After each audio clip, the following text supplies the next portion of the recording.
आमच्या शेतकऱ्यांच्या सोयाबीन कापसाला चांगला भाव मिळाला पाहिजे आणि या शेतकऱ्यांचं कल्याण झालं पाहिजे. आणि आज या ठिकाणी आपण धनंजय 5,000 रुपये 5,000 रुपये हेक्टरी सोयाबीनला आणि कापसाला देण्याचा निर्णय घेतोय आणि 2 हेक्टर पर्यंत ती मर्यादा असेल आणि त्यामध्ये तुमचं ते ई पीक पाणी वगैरे आपण थोडं बाजूला ठेवतोय. 7/12 ज्याची नोंद आहे सोयाबीन कापसाची त्याला हे पैसे देण्याचा निर्णय आपण आज घेतोय. म्हणून आज या ठिकाणी शेतकऱ्यांसाठी हा खऱ्या अर्थाने आणि त्याचबरोबर ज्या योजना शेतकऱ्यांसाठी आता आपण शेती पंपाने जे शेती करतात त्या शेतकऱ्यांना 7.5 HP हॉर्स पॉवरच्या पंपाचं वीज बिल देखील माफ करतोय.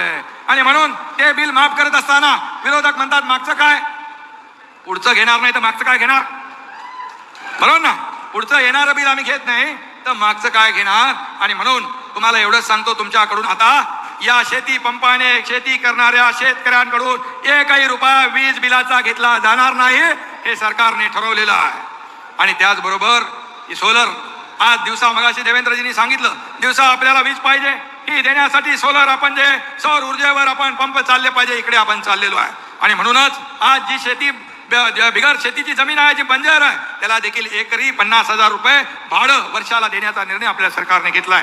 शेवटी मागेल त्याला सोलर मागेल त्याला शेततळं अशा अनेक योजना आपल्या सरकारने या ठिकाणी घेतलेल्या आहेत. 23 कापूस व सोयाबीन उत्पादक शेतकऱ्यांना अर्थसहाय्याबाबत संकेतस्थळाचं अनावरण सुद्धा नामदार एकनाथजी शिंदे साहेब आणि मान्यवर रिमोटची कळ दाबून करतील.